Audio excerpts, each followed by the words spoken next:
इस हाथ दे इस हाथ ले, इधर शीश दे दो इधर ईश पालो। जहां तुम्हारा शीश ही नहीं है तो इस शीश में ही तो 5 विकार है। शब्द भी इसी मुंह से निकालते हो, स्पर्श भी इधर तुम्हारा, रूप भी तुम्हारा ये है सौंदर्य। एक चेहरे से ही हम पहचानते हैं ना ये कौन। अभी समझो तुम्हारा धड़ कट जाए, सिर कहीं चला जाए तो पहचान में थोड़ी आएगा ये किसका धड़ है। धड़ तो सबका एक सा है, यहाँ से नीचे का ऐसा तो सब एक ही है, बाकी इतने टुकड़े से तुम्हारी पहचान है। फलाना सो एंड सो, सब जानते हैं mister so and so, Mrs so and so.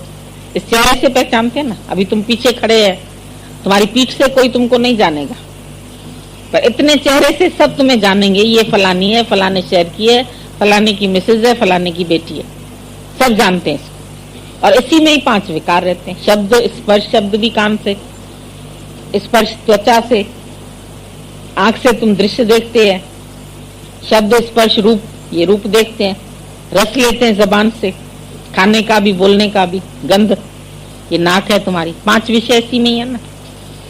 और उन्हीं विषयों के अधीन होकर के विकार आते हैं। जब तुम्हारे को किसी विषय में कमी पड़ती है, शब्द किसी ने बुरे बोल दिए, क्रोध आ गया, स्पर्श के सुख में फंस के वासना के अधीन होके फिर बाल बच्चों की लाइन लगा दी। तुम ही तो फंसते हैं, कौन तुमको फंसाता है। अगर तुम ना करो तो कोई जोर नहीं, तुम ना मानो तो कोई जोर नहीं, खुद ही विषयों के अधीन हो जाते हैं, खुद ही शारीरिक रस में खींचते हैं, अट्रैक्शन होता है। वो अट्रैक्शन अपोजिट सेक्स का वो मनुष्य को बर्बाद कर देता है। फिर जितनी खुशियां मानिया उतना भया रोग।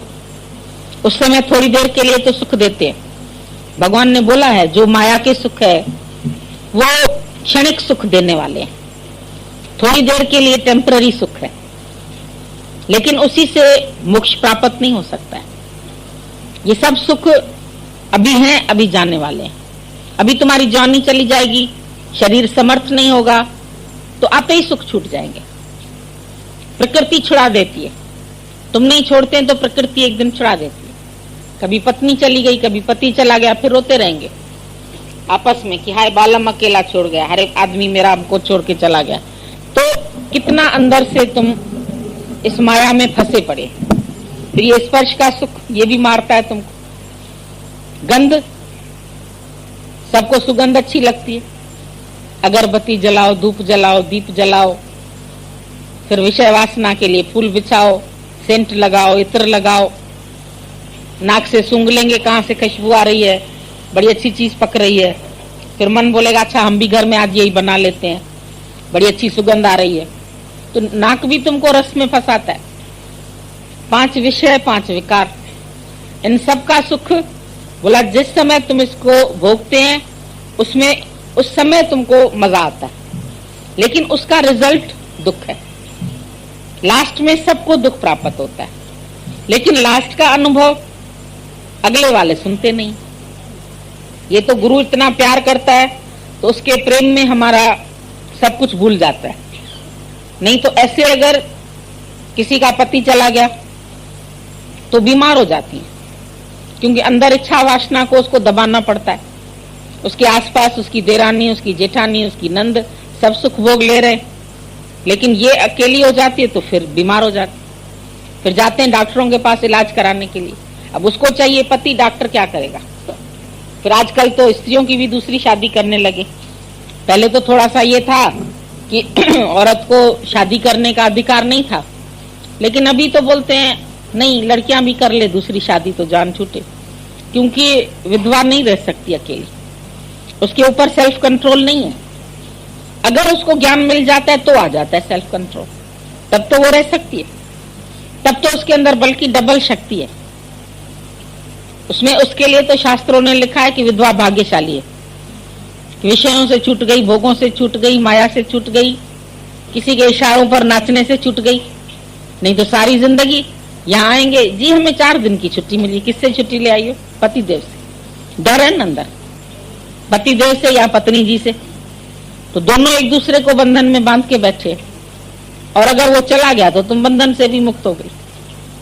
अपने आप को भाग्यशाली समझो, और कोई सत्संग नहीं बोलेगा भाग्यशाली, बोले अभागी है इसको इसका पति छोड़ के चला गया।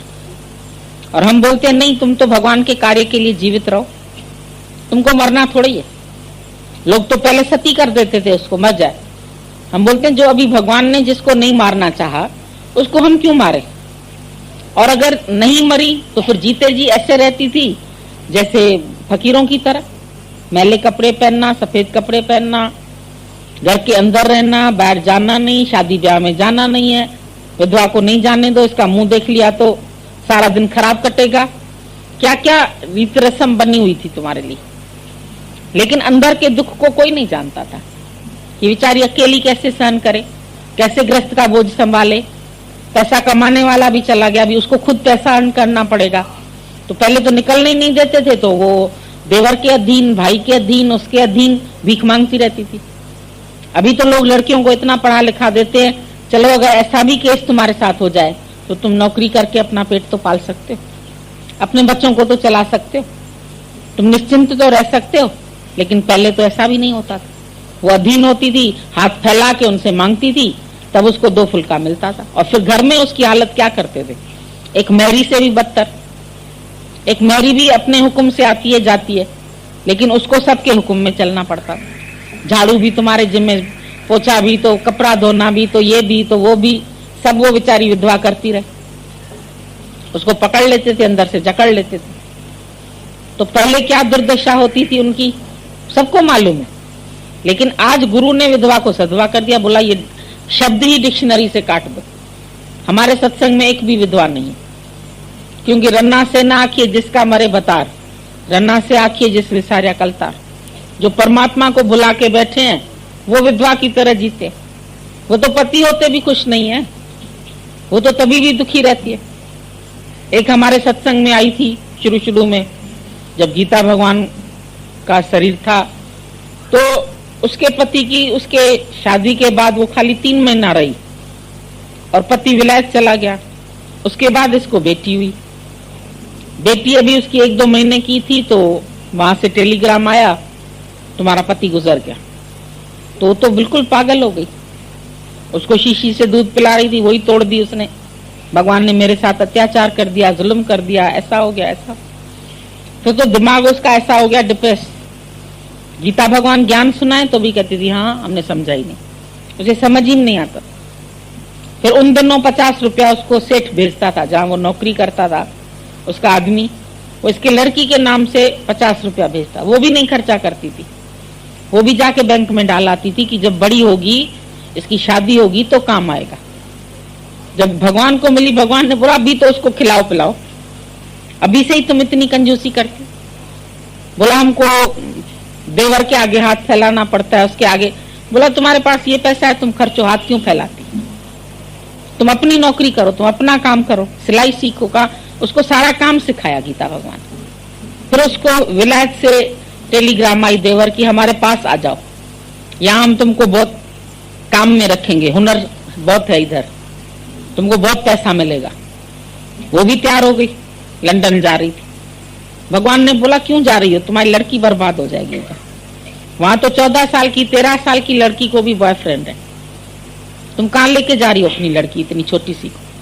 भगवान इसका बाप नहीं है। बोला कपड़े तो अच्छे पहनती है, जो उसकी बहन थी उसका आदमी था, बोला उनसे कपड़े तो इसके पास। बोला इसको तो विलायत से फिर हमारे देवर लोग भेजते रहते, कपड़े अच्छे से अच्छे पहनती है, कॉन्वेंट में उसको पढ़ाया, अच्छे से अच्छी पली वो।